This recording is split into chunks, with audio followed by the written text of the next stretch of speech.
There are so many questions people have on halacha, chinuch, relationships, mental health, marriage, hashkafa, and everything in between. Every 2 weeks, I discuss them with senior dayanim of the Kehelos Federation.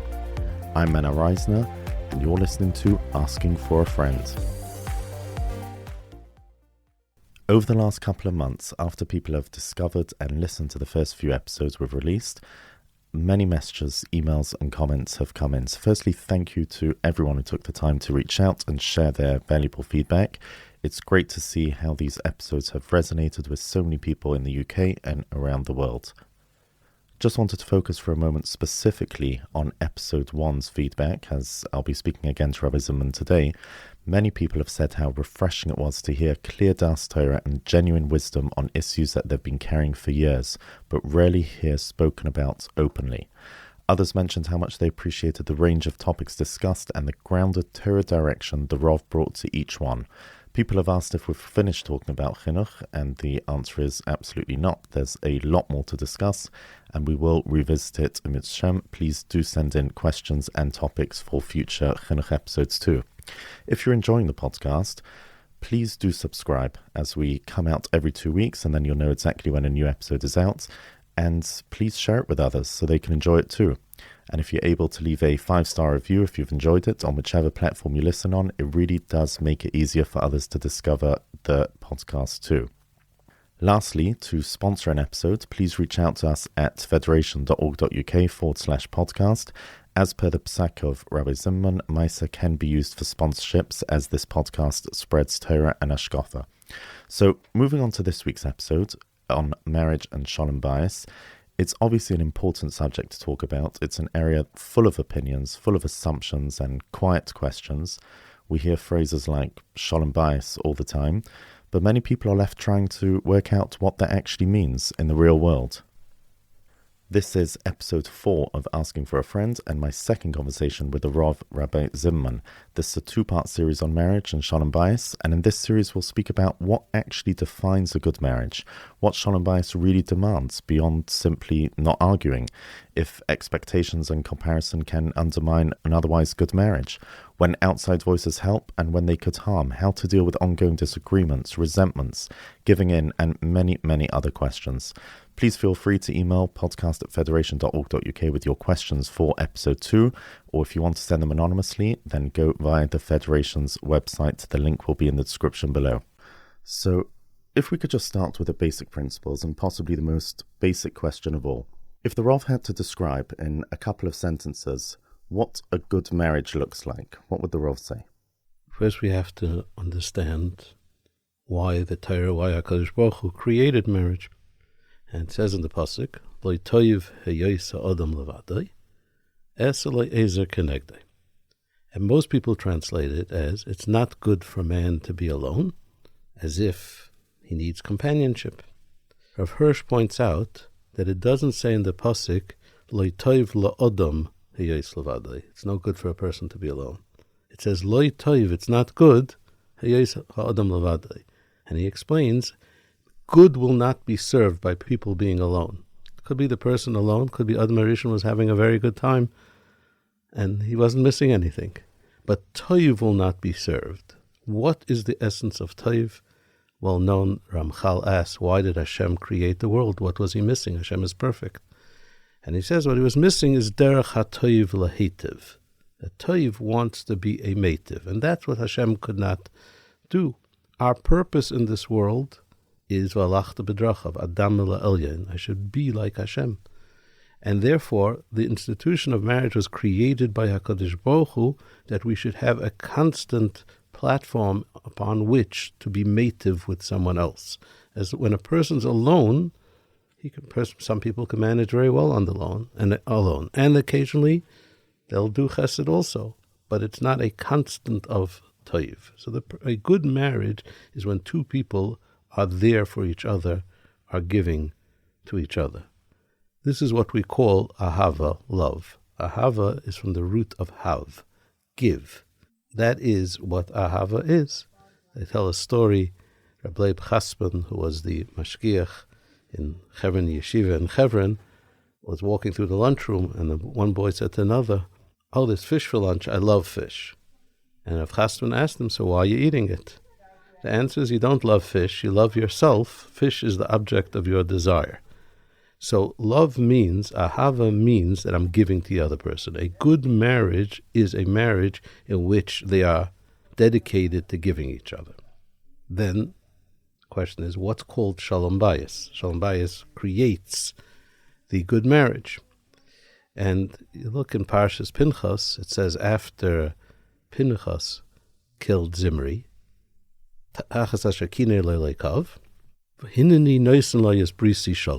behold, Hashem says, I'll give him the covenant of peace. And Reb Chaim Brisker asks a question. Normally the prize and the award matches the action. For example, we have Nobel Prizes, and a Nobel Prize in medicine goes to a doctor. In economics, to an economist. They don't give a Nobel Prize in medicine to an economist. So l'chayra, Pinchas should have gotten the bris of kanos, not the bris of shalom.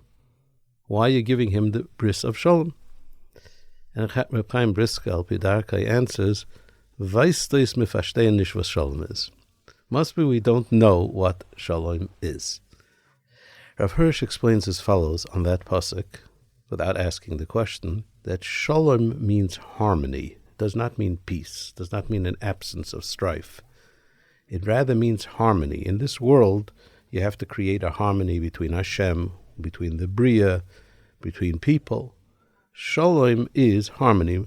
Pinchas restored that balance of harmony.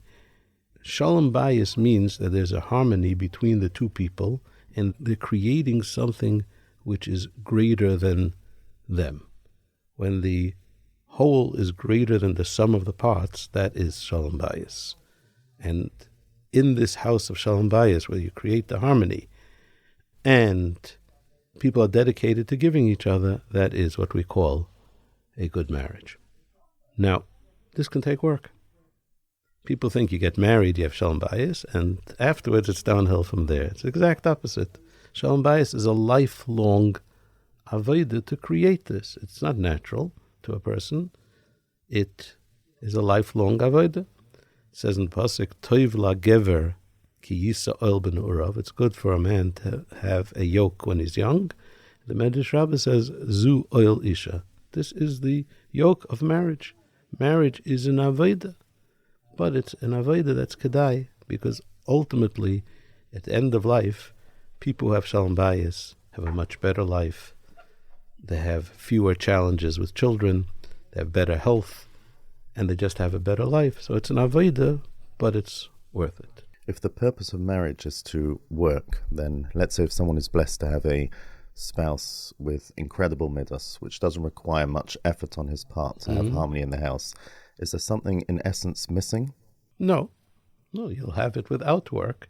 And like everything else, some people are blessed with having riches of every type, of different types, with work, and some people are not. But the goal is the giving each other. The medium, of course, is good midas. Yes, there are some people who have it much harder. People are not so compatible. It's harder. But it doesn't mean it's not achievable. It's just the adjustment will be harder. A couple came to me and said, we're really dedicated to Sholom Bayis, but we're so different. It's difficult. I told him, harmony is when you have a symphony. If you have a symphony of two exactly the same instruments, it'll be the same thing, it'll just be a bit louder. The more instruments you have, and the more disparate the instruments are, the more beautiful music you'll make. But it's going to take a lot more practice. So I told this couple, you're both capable of producing beautiful music. You're just going to have to practice a bit more. So what would the Rav say on the flip side? What's a bad marriage look like? And I assume we could say the opposite of what the Rav just described. That is correct. In other words, we're not talking about a bad marriage where there's harm being done or abuse. Mm-hmm. A bad marriage is the opposite of a good marriage, is where there is no achdus. Everyone is just living their own life, and their relationship is totally transactional. If they're transactional, that is a bad marriage. It doesn't mean that they're fighting. It doesn't mean the pots and pans are flying. It just means you're giving to receive. You're giving to receive, and therefore the essence of their marriage is a marriage of takers, not a marriage of givers. Would the Rav describe Sholom Bayis primarily about respect, that's a responsibility, loyalty, possibly a shared direction, or how important would be emotional warmth? For example, there's many marriages that have as the Rav just said, a personality difference, and let's say one could be a lot more warm or expressive, another would be a lot more cold. Can a couple still have a good Sholom Bayis with quite extreme personality differences? And I'm talking about specifically the warmth element. So the answer is there's a difference between what is the goal, what is the objective, and what are the means. The objective of marriage is, like we said, is taiv, to be a mativ, to form one unit. The medium through which you do it is warmth, respect, responsibility. But those are mediums. They are hechatimtzes, they're tachlis. Every person is different and every marriage is different. That some people need it, some people don't need it. And therefore, for people who need it and it's missing, it will impact upon their ability to form this Sholom Bayis. Some people don't need it, and it doesn't affect their Sholom Bayis. There's nothing wrong with their Sholom Bayis. The point of respect is, I believe, an important point. I was speaking recently to a person who was very Isaac in Sholom Bayis, and I said what we're seeing today is that a lot of couples are lacking respect for each other. They might care about each other, they're devoted to each other, but they don't have respect for each other like in previous generations. And this person told me maybe there's less to respect these days. You look at the older generation, they're more accomplished. I responded that you should know, now they're accomplished after 20, 30, 40, 50 years of marriage. But when they started out, they were regular people and they were just potential. But what you did was you respected the other person's potential and you focused on the good in them. That is something which I believe is lacking, and it's a medium to creating Sholom Bayis. But like I said, one has to differentiate between the medium in which Sholom Bayis happens and the actual definition and the purpose of Sholom Bayis. Every person craves to have good Sholom Bayis. That starts from the beginning of marriage all the way till Me'vesrim. What would the Rav say is the core traits that would sustain Sholom Bayis over many decades of marriage? And one thinks about a general life between two people. There's many trials, there's many tribulations in life, there's loads of pressures, there's lots of imperfections. But what would the Rav say are the core traits that a person can work on? Ultimately, it's about thinking about the other person. If each person thinks about the other person, that is the essence of it. I once had a couple came to me, and each one was complaining about the other person, how they don't fulfill their responsibilities for marriage. And the husband quoted the Rambam, everything a wife is obligated to be to the husband. And vice versa, it seems that this woman was quite educated and she knew all the Rambams about what her husband is supposed to treat a wife. And they presented to me as if relationships can be litigated. And I said, could you do me a favor, stand up? I stood up. I said, now switch seats. They switched seats. Then I said, so now you're happily married. Because the only thing that's affecting your marriage is the wife is thinking about what the husband should be doing, and the husband's thinking about the wife should be doing. The second the wife will start thinking about what she should be doing, the husband will be thinking about what he should be doing, you should know you'll be happy married. You just switch seats, and you shall be all right. So the essence is giving. When people, sometimes, usually parents, bring their children to me before marriage and say, tell them how to have Sholom Bayis, as if it can be reduced into one sentence, a sound bite. They say any philosophy that can be put in a nutshell belongs in one.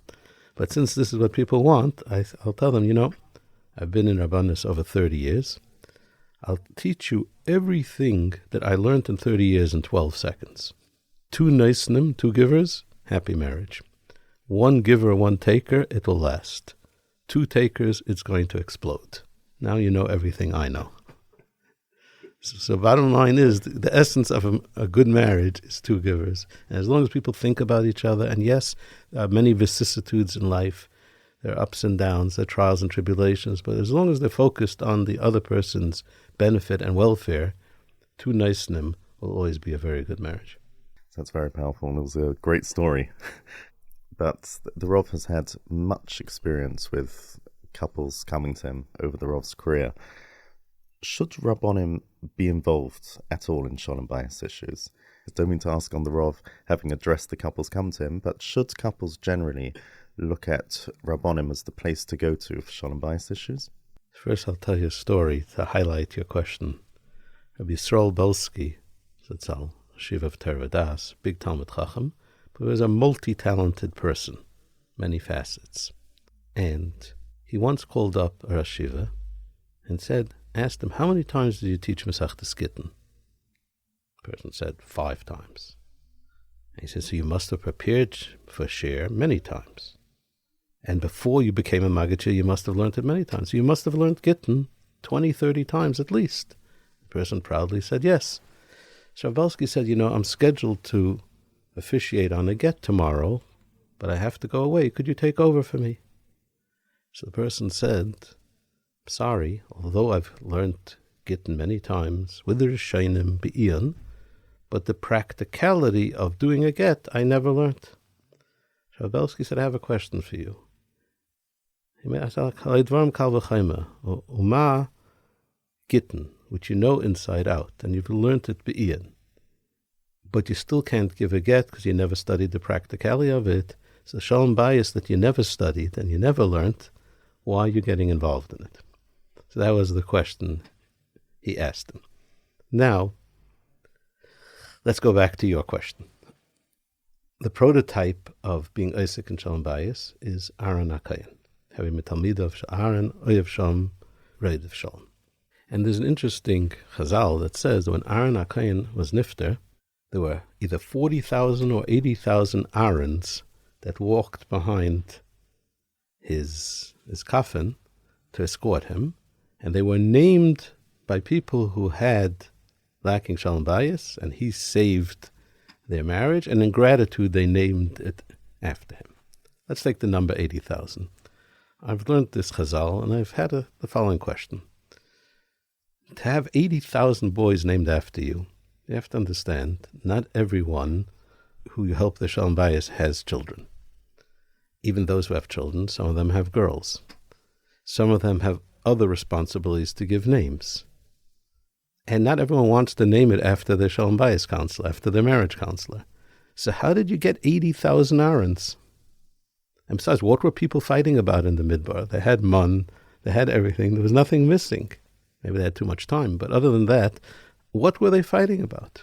That there should be so many people named after you. And where did Aaron have time in 40 years to deal with 80,000 couples? That's 2,000 couples a year. You're the most prolific Sholom Bayis counselor, cannot do that. So the way I understand this chazal, and everyone could give a different malach, is that Aaron was proactive about Sholom Bayis. He taught people, mass people, about what Sholom Bayis is supposed to be like. There were many people who realized and benefited from his lessons, and they recognized if we wouldn't have heard these lessons and incorporated in our life, we would have a lack in our Sholom Bayis, and therefore, as a tribute, they named their kid Aaron. It's not that he dealt with so many problem cases. So, step one, the Rabbanim should be involved proactively, speaking about Sholom Bayis, speaking about the importance of it. Rav Pam used to devote his Kol Nidrei drasha to Sholom Bayis. Kol Nidrei is the highlight of the year for someone who's speaking, and he felt this is the most important thing to do, and Rabbanim should be devoting, being proactive about it, and speaking about it, putting it in a shir. I remember when I started out in Rabbanis, a woman called me up. My husband is the most amazing person, and it's Takachu, very big Balmidis, but he says he never buys me anything extra, because if I need something, he'll give it to me, but he never has this idea of buying me a present. Could you speak to him? So I said, no, I'm not going to speak to him, because the only way I could speak to him is say that you called me up and complained about it. But I'll sneak it into the next Chumash year. So somehow in the next Chumash year, I used to give a Chumash year every Thursday night. I still do. Rabbi Joseph Elias, the Chaim Levracha, said, it's much better to give a Chumash year than to give a Mussar drasha, because you start talking Mussar, people close their ears. But Chumash, whatever you want to give Mussar, you have Avram Avinu talking about it to Sarah, and then people's ears are open. So in the Chumash year, I spoke about the importance of buying something occasionally for your wife, out of the blue, not because she needs it. This lady called me up a few days later, says, what did you do, Rabbi Zimmerman? On the way home, he stopped at a bakery and bought me a cheese Danish. So I asked her, do you happen to like cheese Danishes? She said, no. And I happen to be on a diet also. But it's no difference. He thought about me and bought me something which was totally unnecessary. So that's one, Rabbanim should be proactive. The next question is, but people do come to Rabbanim with Sholom Bayis issues, and so they have done throughout the ages. And the truth is, different Rabbanim have different skill sets. There are some Rabbanim, the very fact that a person's a Rav and he has smicha and yeredeya does not qualify him to speak about Sholom Bayis. And that's what was Rabbi Belsky's point.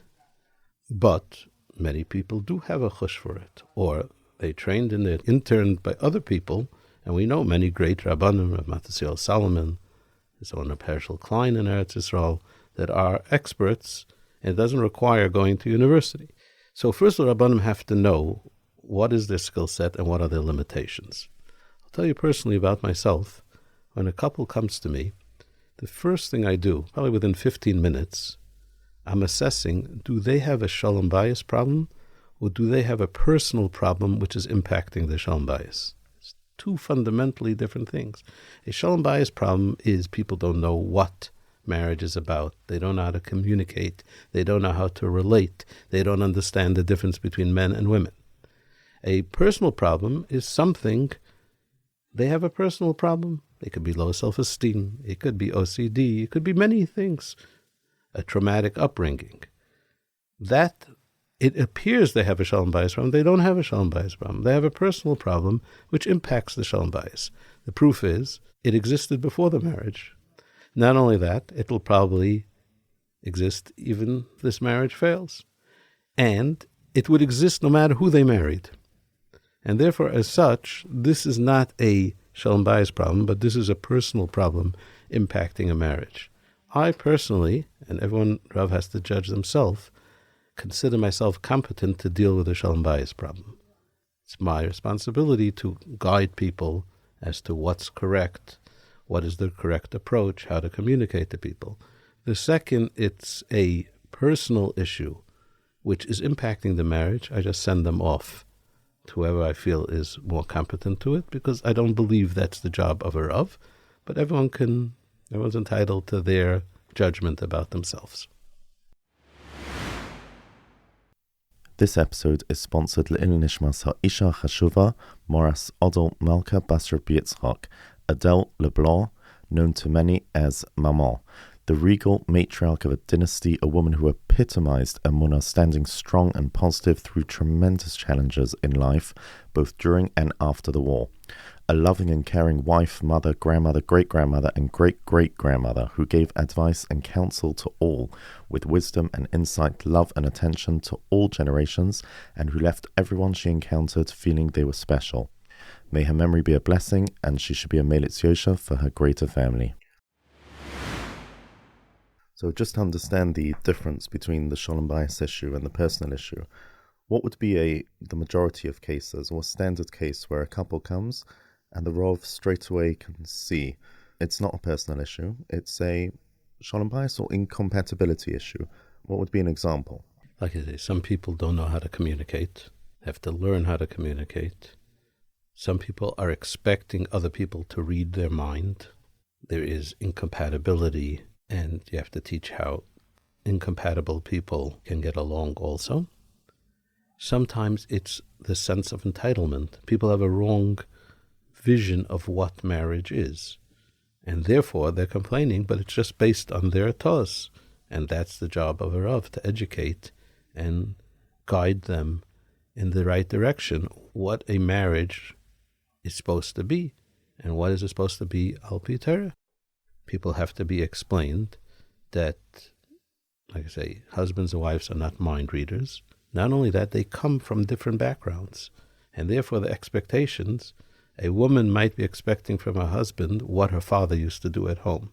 But just because her father used to do it at home doesn't mean that this is the way it has to be. Just to give you an insignificant example, couple is married the first Shabbos they're making on their own.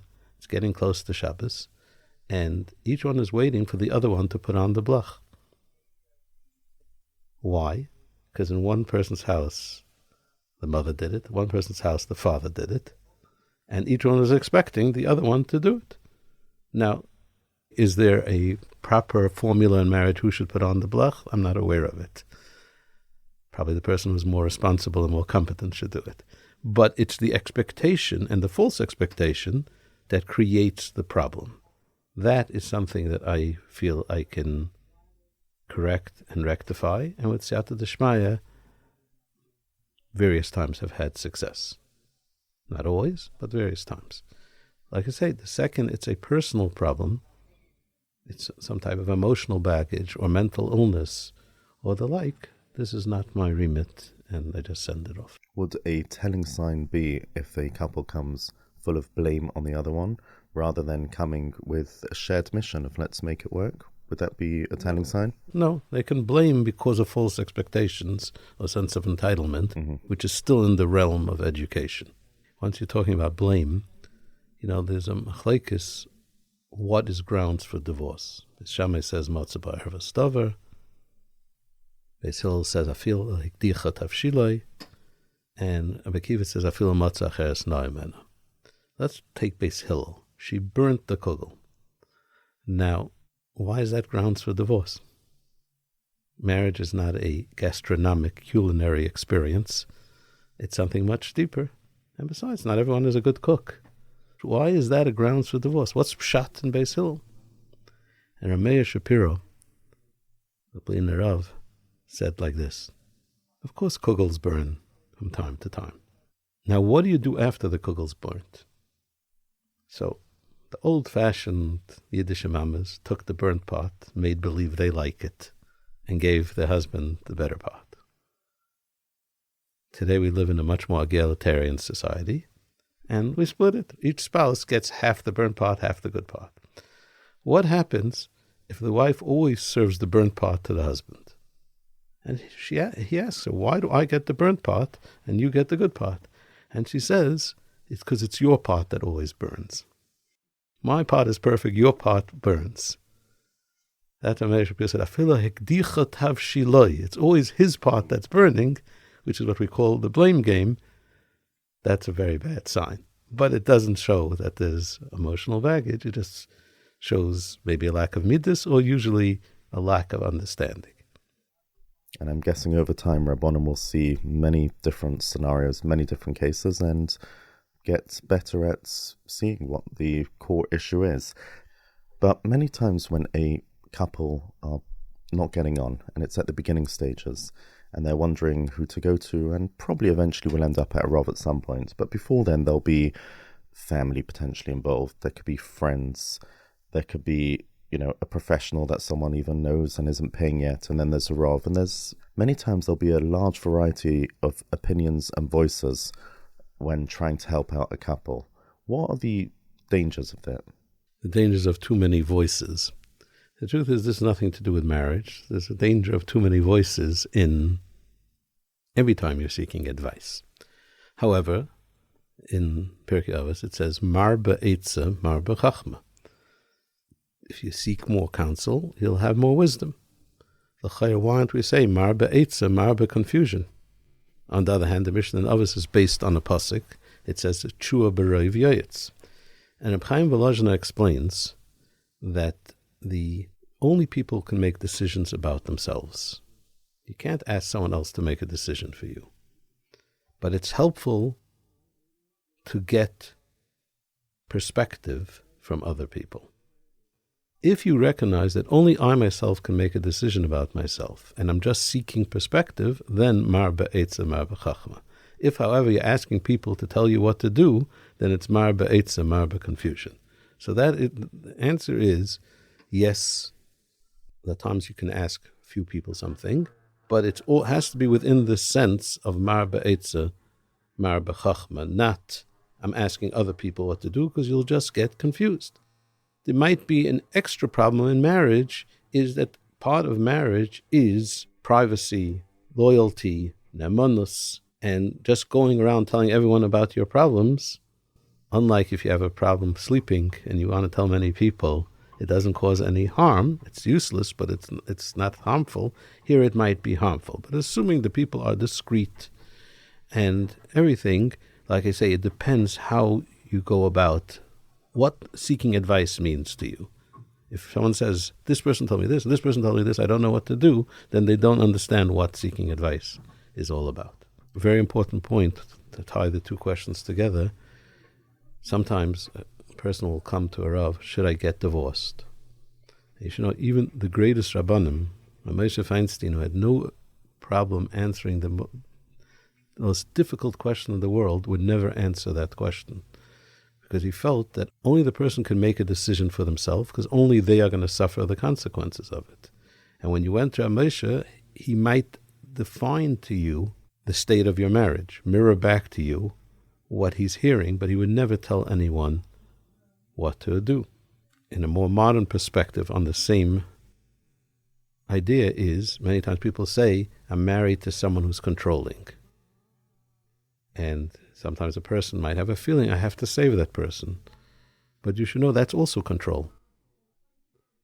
It might be from a benevolent place rather than a malicious place, but it's exactly the same control when a Rav tells someone what to do.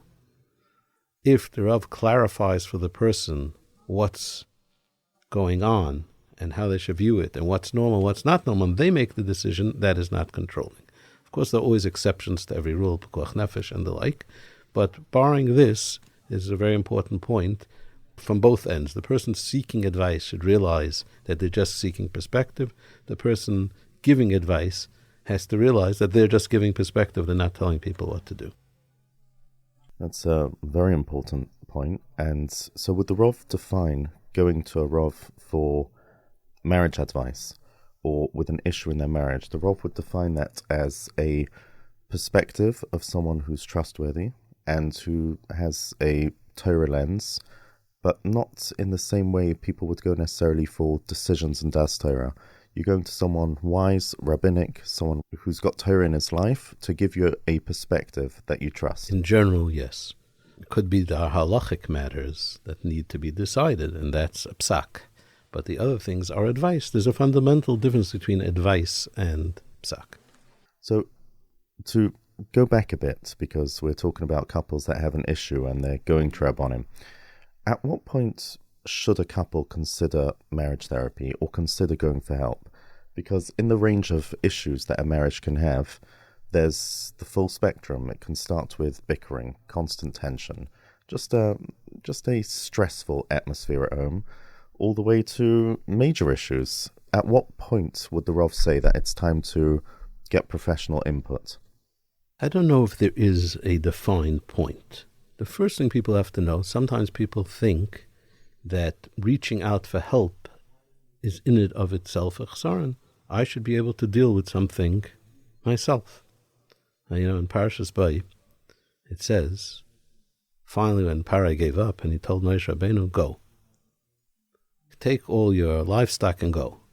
So Moshe Rabbeinu said, Gam ata titin biyadenu zvachim v'olos. Not only we're going to take, but you're going to give us also. It's an interesting statement of Moshe Rabbeinu. La halacha, in Shailos Teshuvos Truras Shai, he learns from here that you're allowed to take a donation you're allowed to ask a guy for a donation for a shul. Why did Moshe Rabbeinu ask it? And Chazal say, or some Midrashim say, because we don't know what our Avodas Hashem will be, and maybe we'll need more karbanos than we have. So therefore you have to give us also. So the question is asked that Hashem never expects from you something that you can't, that's not within your abilities. So why was Moshe Rabbeinu worried that Hashem will ask for more than they have? Someone gave me a ride this week, a younger man called Baruch Levine, and He told me a beautiful word. He said that even if you don't have the abilities, but you have the ability to seek help, that's called your abilities also. And therefore, Hashem might, yes, expect from Klal Yisrael more karbanis than they have, because they have the ability to ask it from Parai. So you have to know that asking for help is not a chsaron. That's part of our abilities. Like all therapy, I think we discussed it once, it has to be targeted. You have to have a defined goal with a defined purpose. Otherwise, it just turns into a gripe session, and it doesn't really go anywhere, and it can go on forevermore. Specifically about marriage is when only one side goes and just gripes. Now, you always have a problem when you only hear one side of a story, but it's not a pastlus, because that's only a din and a dayan. Furthermore, a therapeutic perspective requires you to adopt your client's perspective, whether it's true or not, or even whether you believe it's true or not. The problem is that the advice coming out of this, which affects another person who you don't know their perspective and you don't know the truth, can be harmful. Now, of course, many times people need advice how to deal with someone who's very difficult, and they're going to have to go themselves. But you do have to know that there is a limitation of advice being given who someone only heard one side of the story, albeit there might not be a choice. What is the line? When do you go seek help? When you've tried yourself and you cannot deal with it. So go seek some advice. And it's not a weakness to do so. So just to define further at what point a couple would go seek advice. So if a couple has a struggle and it could just simply be a midas issue, right? We would always think that someone with perfect midas, the other spouse wouldn't end up or in therapy or seeking for help. But when someone's got a midas deficiency, which they have to work on, and their spouse can possibly point it out to them, maybe more times than they should, but it's a work in progress. At what point can one almost minimize it, again, not talking about extremes, to a midas issue that the person is working on? And when would the Rav say, no, well, you've got this issue, why not go and get professional help to speed it up and make things better at home? Midas issues are just as pernicious as emotional issues. Obviously, it's a question of degree, and it's a question whether the person can deal with it themselves. And in fact, it says in Pirkei Avos, "Aseh l'charav l'knei l'chachaver." Now, many times in life, a person can't accurately assess themselves. Can I deal with this, or I need help? Al zeh nema aseh l'charav l'knei l'chachaver. Right. The Rav said about therapy shouldn't be such a dramatic thing. It's just going to someone who's probably got more experience than a friend. Therapy can be professional therapy. It could be a Rav, it could be a friend, it could be just outside help and perspective. Outside help, external help. And I guess a lot of that is also thanks to a more modern culture of seeking help is not necessarily a bad thing, right? That's one of the advantages. But scaling back a bit, would the Rav say that there's more unhappy marriages and Sholom Bayis problems today than in previous generations? I think it's a very common adage that, that people believe there's way more. Again, divorce is of probably the same topic, but just in general, unhappy marriages. I don't think so. I would believe the divorce rate is higher than the past, but the level of unhappy marriages is probably the same, because largely it's all midas issues, and bad midas have been around for a long time. Psal Salanta says it's harder to change a midah than learning through Shas. So this has been around for a long time, and the truth is that is the essence of marriage. When my son, I think you even know him, Aaron, was a chassan right before he got married, so we went to Ramat Solomon, the Mashgiach Zatzal, to invite him to the wedding, but it was in Brooklyn. He wasn't going to come. So I asked him, Mashgiach, give my son some advice how to be happily married. So Matzio asked him, tell me, do you get along with your chavrusas? He says, do you get along? He said, yeah. Do you get along with your friends? He says, yes. He says, do you get along with your siblings? He said, yeah. What about your parents? He said, yes. He says, so why shouldn't you get along with your wife? Now, the message he was trying to convey is that it's not a secret recipe that no one knows, and you have to go ask an old mashgiach sitting in a wheelchair, what to do. If you know how to get along with people and you have good midas, it will probably work. Yes, there might be adjustments. So I don't believe that there are more problems today than before. It's possibly at the very beginning of marriage, if people grow up very entitled, like I said before, 2 takers, marriage is not going to last. So yes, if society produces more takers than we used to, so there'll be more problems. As a general rule, it's not so. There are always X amount of people who had Sholom Bayis problems. It could be the stigma of divorce has lessened, and therefore more people will get out. And sometimes that is a good thing also. But ultimately, I think it's the same amount.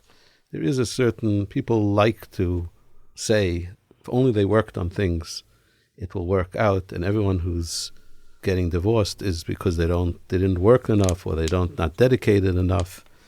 In my experience, I've been a dayan for 28 years.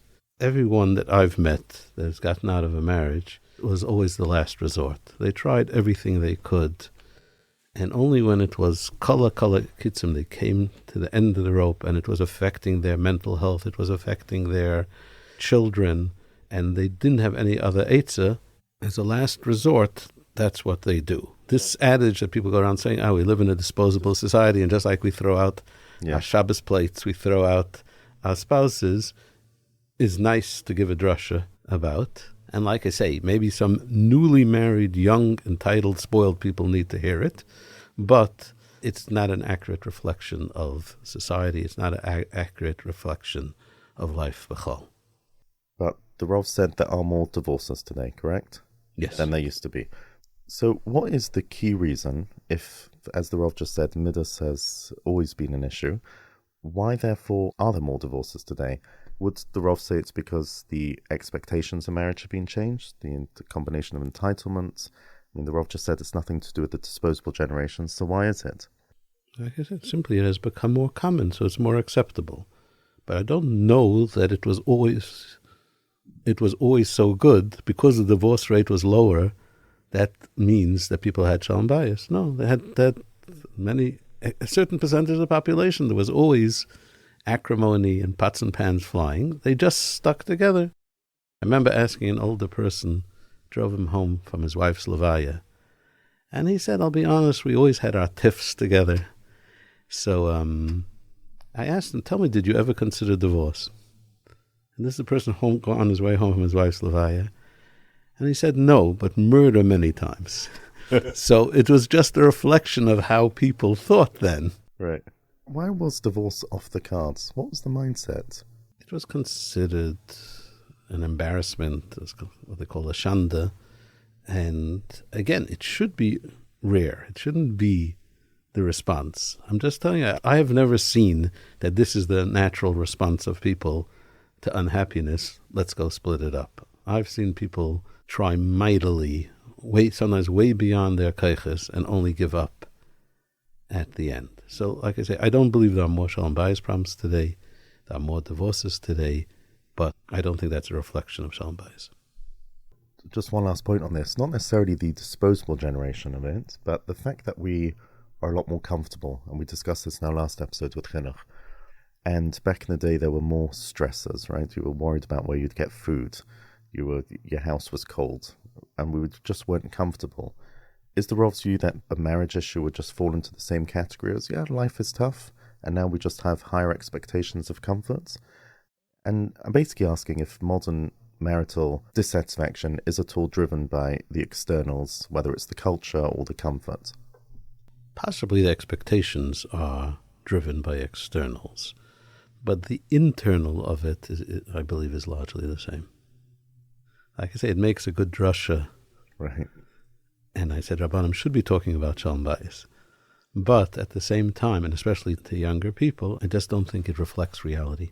Is this generally an issue that once things become, because the Rav is describing a ripple effect, as soon as there's more divorces, then there's more, and the stigma gets less. Is that generally an issue with different topics in Yiddishkeit, that we just become used to certain things that were considered inappropriate or odd many years ago? It's definitely so. So the Rav mentioned comparisons. How significant is the role of comparisons today? Because I'm assuming back in the day there was couples met each other, they ate together. I don't think these are relatively new things. But on the other hand, today we do have social media, we have pictures, and things can look a lot better. These constant comparisons, can they create unrealistic benchmarks that would probably quietly undermine, in other words, stable or non-tense marriage that could have worked out back in the day, and today there's just more comparison? It's not a new problem, it's an old problem. Rabbi Kiva says, what's ground for divorce? Afilu motza acheres na himena. Even if you find a different woman who's prettier, that's grounds for divorce. We have to understand, what is Rabbi Kiva saying?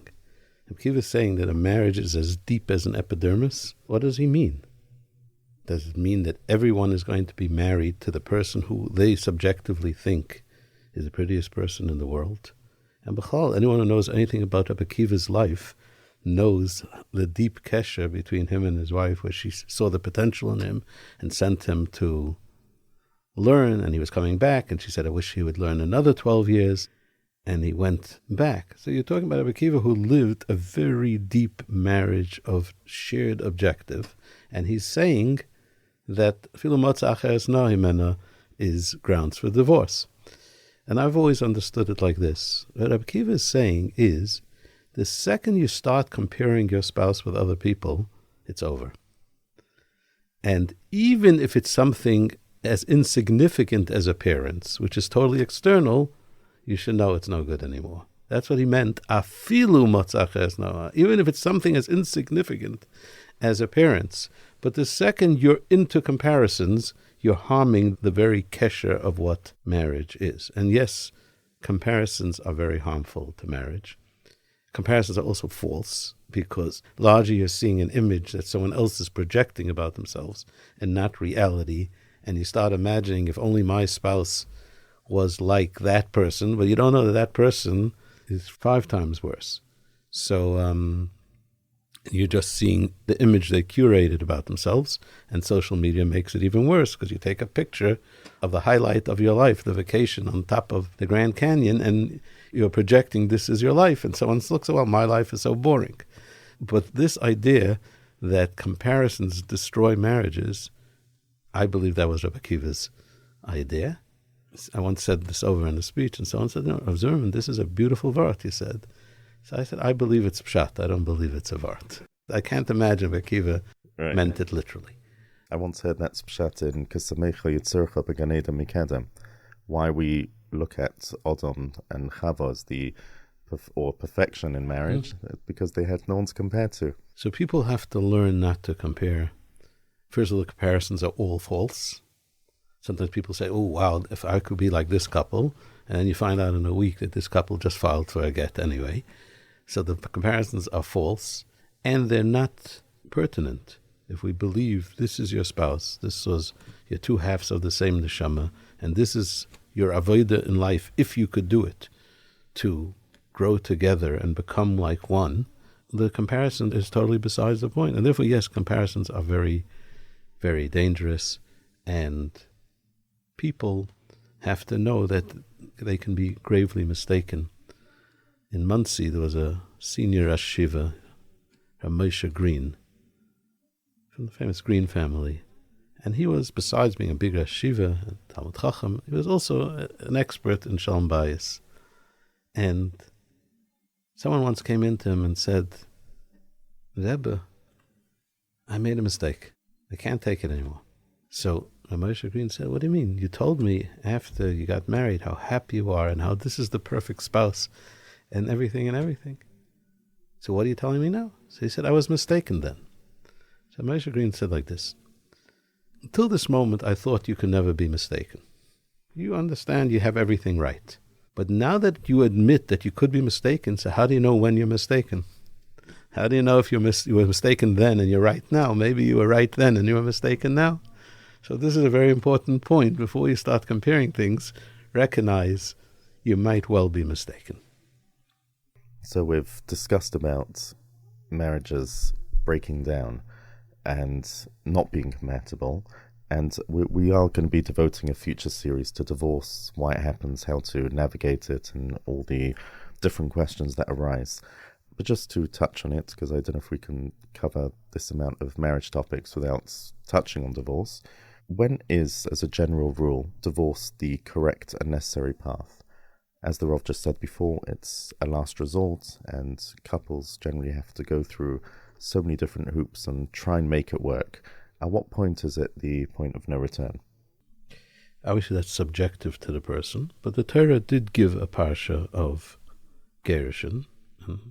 Again, they're all subjective. Let's say the Gemara says, a grounds for divorce is ein adam dar im nachash krifa achas. The other person is like a snake. Let's call it abusive, overly controlling. It says this is grounds for a divorce. It affects the person's sanity and health. The person is machshel someone else in averis. I know in America when you get stuck on the side of the road, you call something called AAA. Here it's AA. Okay, so in America it's AAA. Some people say that AAA is abuse, addiction, and adultery. Those are the things which you can overcome, but they're very, very hard to overcome. They're going to challenge and stress the regular marriage. I'll tell you an interesting story.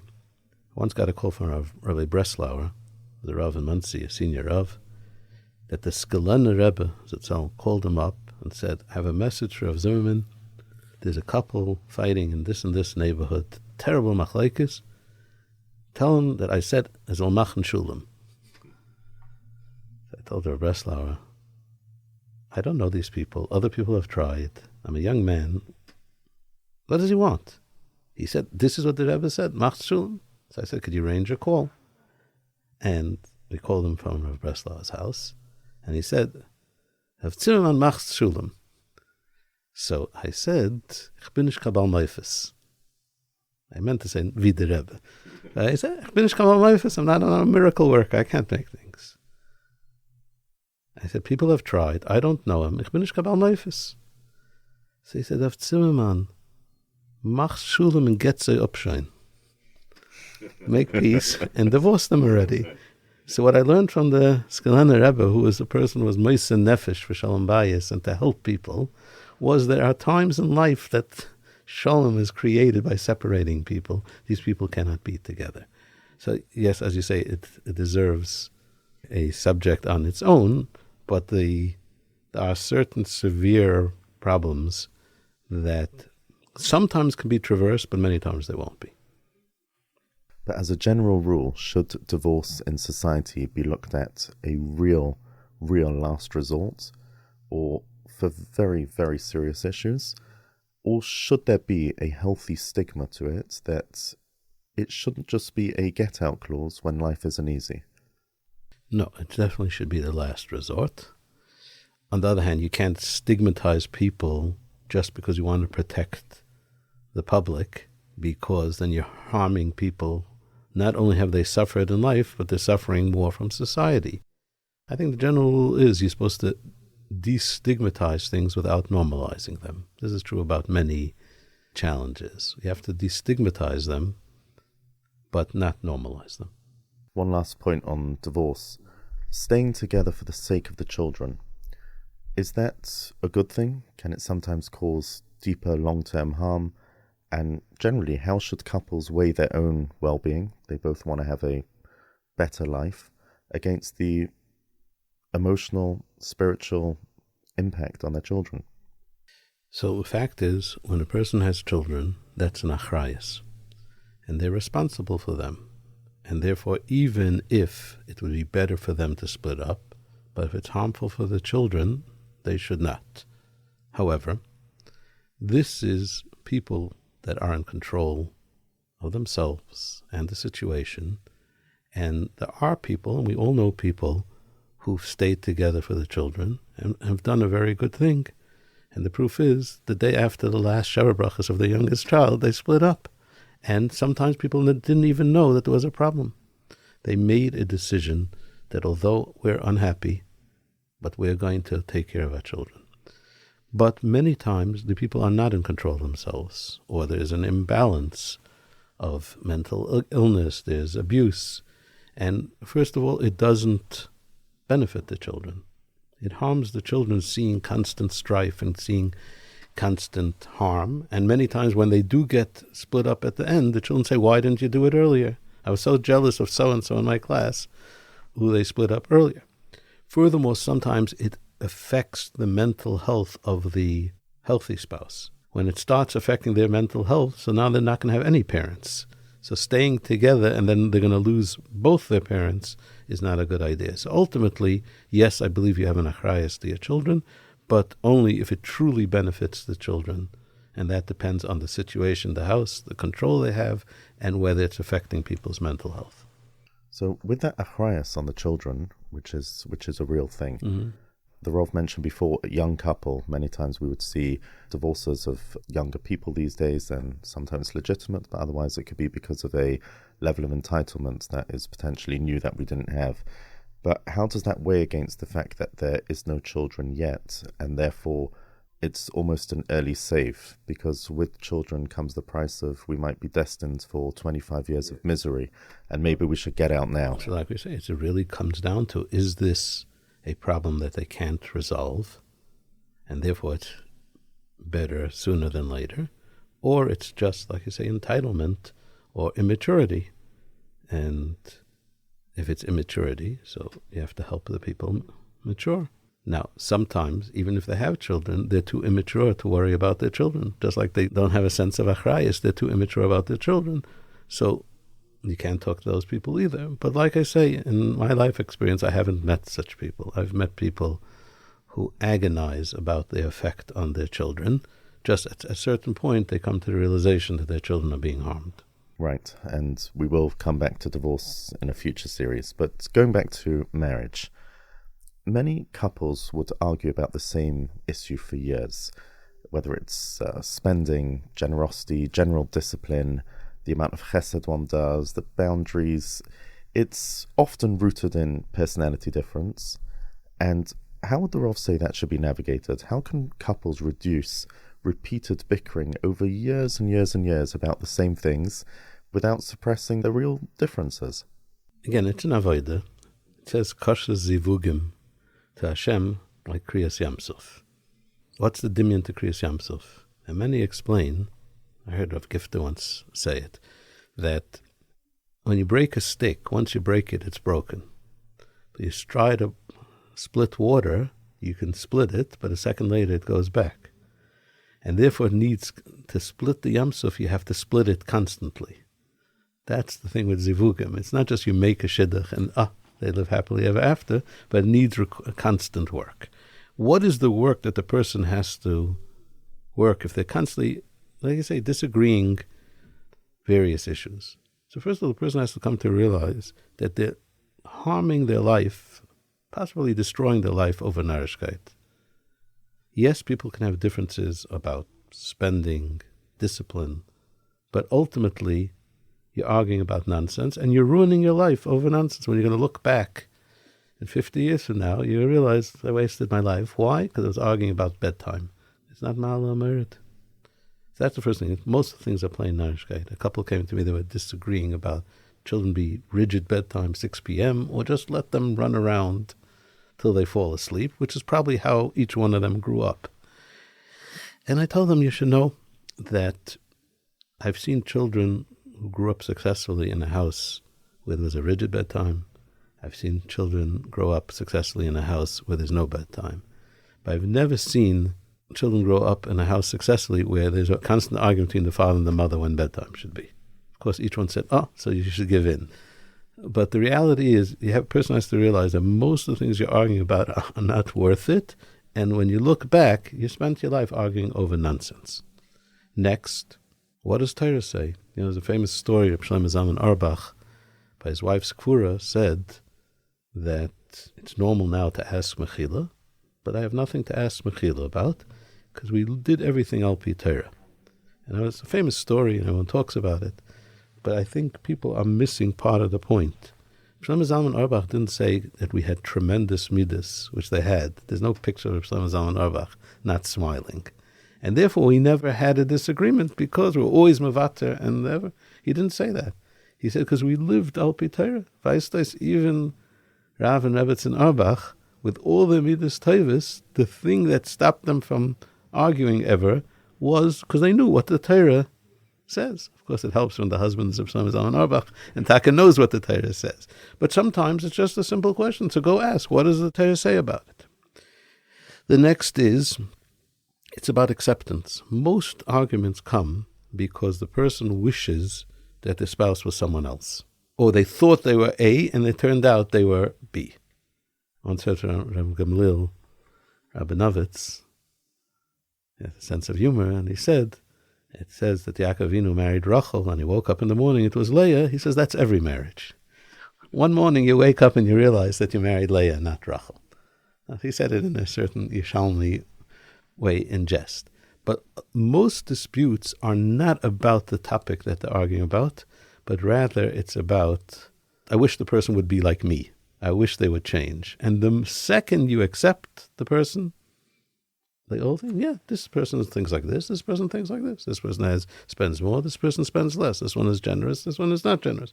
And you accept it, you should know all the disputes fall away. When I was at the beginning of my Rabbanus, a couple came to me. They already went to his Rebbe and her seminary teacher, and they just were coming to split up. Too many differences. So I said, you know something? I want to try something practical. Please, each one of you, write down what you would want the other partner to change in, and then you'll be happy.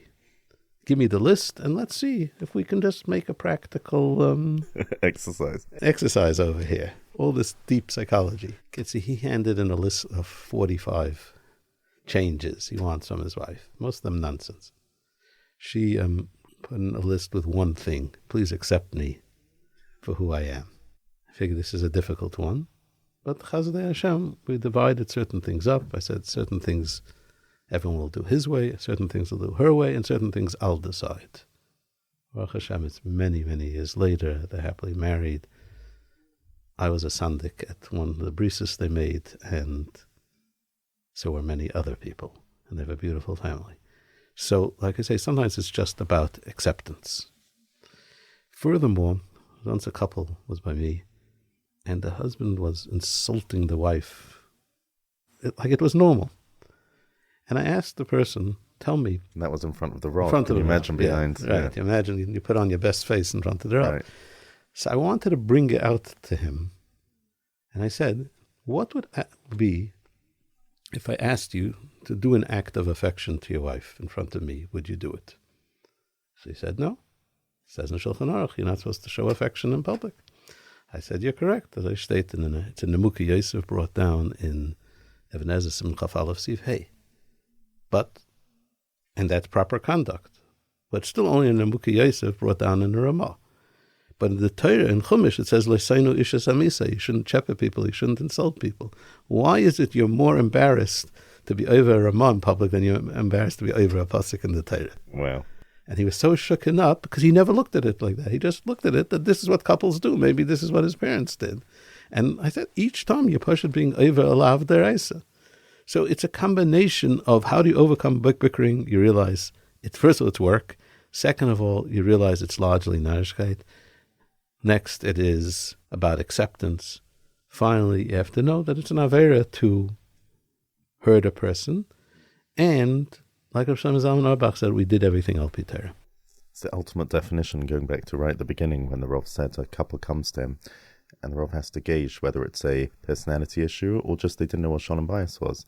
And this one, he's acting extremely inappropriately and he's otherwise considered probably a normal person. He just had no idea. Correct. But as an additional layer on that question, what about couples' Hashkafic differences? I assume there's many narishkeiten as well with Hashkafic and you know, people can create a persona and overly dramatize the importance of different things. But I think it's relevant for many couples to have some level of difference because their backgrounds, because the fact they're men and women. So whether it's about what school to send to, what tznius standards, what level of kashrus. And there's, you know, many real-world issues that come about this.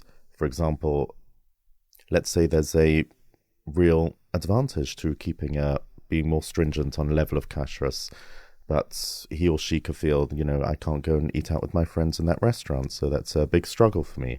or they want to wear a certain fashion that's inappropriate, but they're desperate to do it. And there's so many different Hashkafic, halachic questions or differences that a couple can have that can create a lot of attention in their home. How would the Rav say you navigate that? So let's take first a very classic case where the couple are holding at totally different religious levels, and that causes constant friction. A woman once came to me and said, she was the daughter of a very kashrus Talmid Chacham. She married someone. Her father didn't approve of the shidduch, married anyway. With time, she became stronger in her Yiddishkeit, and her husband went lower and lower to the point that he wasn't keeping Shabbos anymore. What should I do? I was a young Rav then. I said, this is a shaila for a gadol. We're living in Monsey. In Monsey there was Ramot Schwab, who was known as the tzaddik of Monsey. Let's go ask the tzaddik of Monsey what he thinks. And she tells the whole story. And the tzaddik of Monsey asked, tell me, does he prevent you from keeping Shabbos? Does he impact your Yiddishkeit? Or no? He does his thing, you do your thing. He says, no, he's a respectful person. He's a big Balmidis. But we're so distant. And Martha Schwab said something very surprising.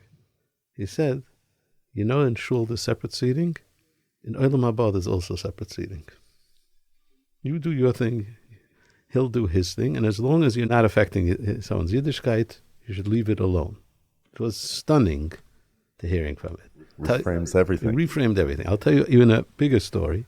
I ran the smicha program and the Paisik of Ar Sameach and Monsey, but before my times, there was a couple, Bali Tshuva, and he went back to his former ways, so much so that he started being makter to Avodah Zarah in the fireplace. So she comes in, she asked, and the menal, her husband started being makter to Avodah Zarah. So he said also, this is beyond my abilities. Let's go to Rabbi Yaakov Kamenetsky. They went to Rabbi Yaakov, and Rabbi Yaakov asked the same question, is it affecting your Yiddishkeit? And she said, no, he's a nice man.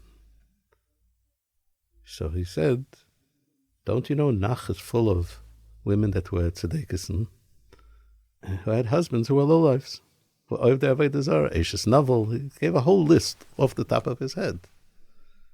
So, as long as you're getting along, and again, you have children, and it's a good thing, you should continue. The Menal of Ar Sameach has to be Yaakov.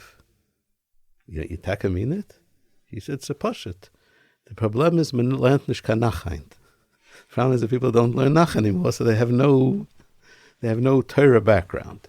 So what I'm telling you a story from two very great people, who are also very different, that if it doesn't affect each other, sometimes you have to accept it. It's very upsetting, but you have to accept it. What about the Gemara that says that if a woman takes off a hair covering in public, you have to divorce her? There's grounds for divorce. You don't have grounds. to. You don't have to, and if you can divorce without paying a ksuba, but the only time it says that you do have to is when she feeds him food that's not gemaiset or food that's treif. And that's really what these chachamim were saying, that if it's affecting your Yiddishkeit, that's a marriage ender. If it's not, then you have to look at the overall picture. So many cases, they're just arguing, this person only eats chalav yisrael, this person wants to eat chalav akum. You know, whether it's important or not, this is not, let everyone do their own thing. Sometimes you'll have a dispute which you can only do one thing. You know, Moshe Feinstein says this, that the wife has to follow the husband's minhagim, that's in minhagim, but not in halacha. For example, one could hold Matzah Shabbos is like Rabbeinu Tam, and one could hold like the Vilna Gaon, and it's not a problem. It never said anywhere that these are separate spiritual entities. In minhagim, you go after the minhag hamakim, and the husband is the makim of the house. So as long as it doesn't affect each other, it's not a problem. When they start affecting each other, then you have a serious question. Sometimes you have to decide which school to go to, or it affects each other, and then it's a matter of degree. That's like a shaylas chacham. I can't give you a one-size-fit-all answer. That is a fascinating perspective. I think this is certainly a huge surprise for me to hear this reframe. Why wouldn't we have thought of that? In other words, I think most people would look at marriage as two halves of one whole. We're born to be together.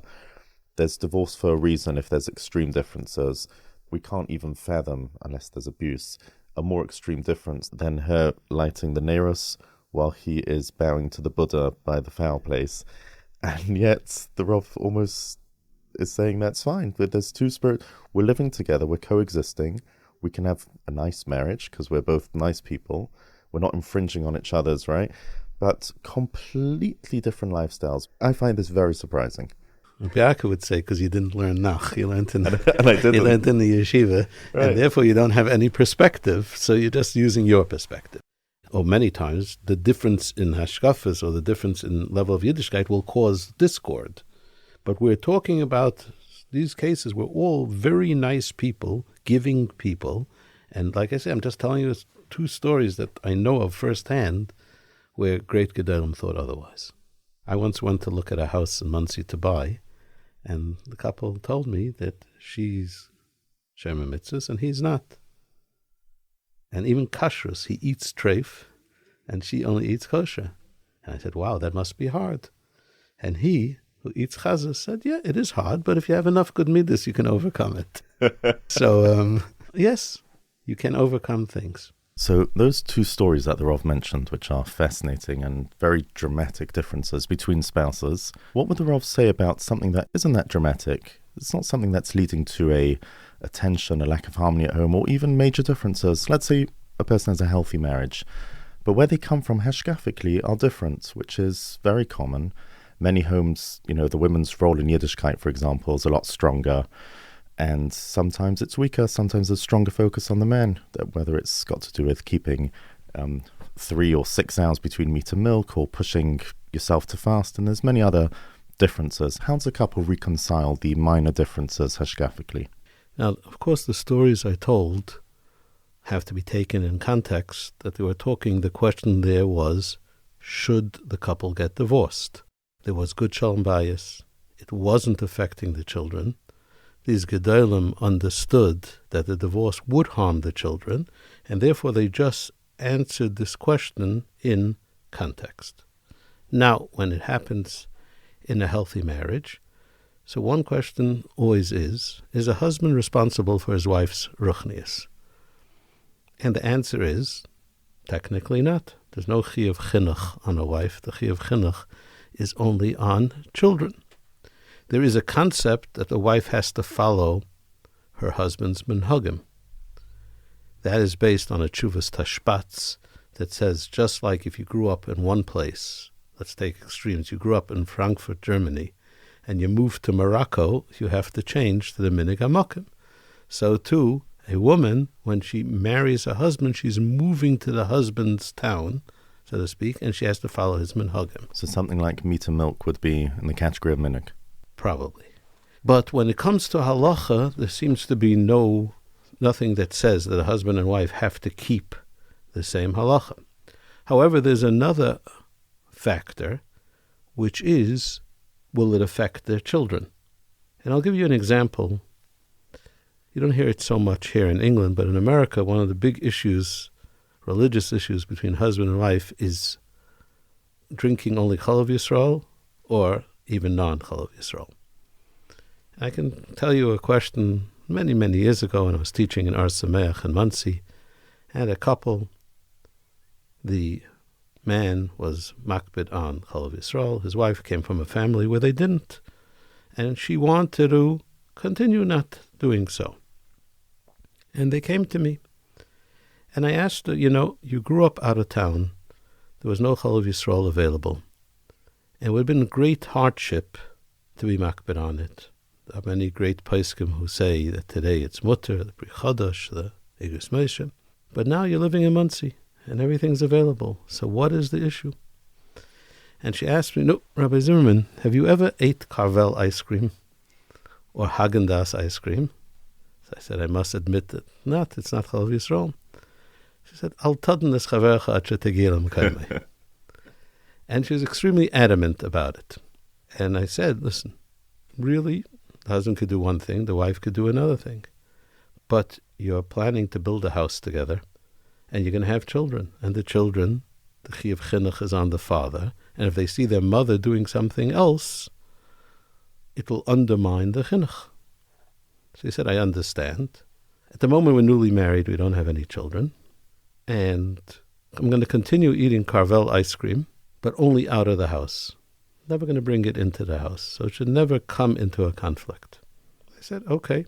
A few years later, I met them. I said, "Nu, what happened?" She said, I dropped it. I joined my husband. We had children, and I realized the importance of being mechazik a house, and I dropped it. I said, what happened with the ice cream? She said, I realized that life is not only about ice cream. So, like I say, intrinsically there isn't any chiyuv for the husband and wife in a halachic matter to do the same thing. One could hold matzah Shabbos like the Ge'onim, and one can hold like Rabbeinu Tam, but one has to realize the effect on the children. So practically there wouldn't be many things that wouldn't potentially cause confusion or an effect on children. For example, something like tznius, right? That would definitely cause some level of confusion among them. That probably would. But there are other things, like I say, when is Matzah Shabbos? I don't know that it affects children. Also, one has to be very careful if you're in the position of a Rav and the like, and people are coming to you about Hashkafic differences and halachic differences. Is the issue really halacha, or is this a control issue? Is this a identity issue, a social grouping issue? Now, there's nothing wrong with wanting to belong to a certain social group, but you shouldn't confuse what's Torah and what's social grouping. Well known, the Panovich Rav said, other people speak about Yiddishkeit and they mean money. When I speak about money, I mean Yiddishkeit. So you have to know what is money, what is Yiddishkeit, what is Torah, what is identity. But ba'ofen kloli, as a psak in halacha, husband and wife are not connected. However, it might affect the tzura of the home and the children, and that has to be worked in. There's so many things, though, that would be in the category of social grouping, especially because most people, I would say, are not major Talmid Chachamim in specific areas, and therefore they want to associate with a certain group. They want to feel more comfortable in their shul. They want their kids to go to a certain school. Is that wrong? Can't one insist on, or very strongly encourage a wife, listen, I'm in that shul, I don't want to stick out? There's nothing wrong with it. I say you have to be honest about what is the motivating factor. And not only that, generally when people are honest about the motivating factor, their spouse will go along with it. When they say one thing and they mean another thing, it will cause resistance. Thank you very much, Rabbi Zimmerman. That is the end of part 1, and looking very forward to continue this conversation in part 2 in a couple of weeks. Please send any questions and feedback to podcast@federation.org.uk. Feel free to send in questions on the website or by email directly. Thank you very much.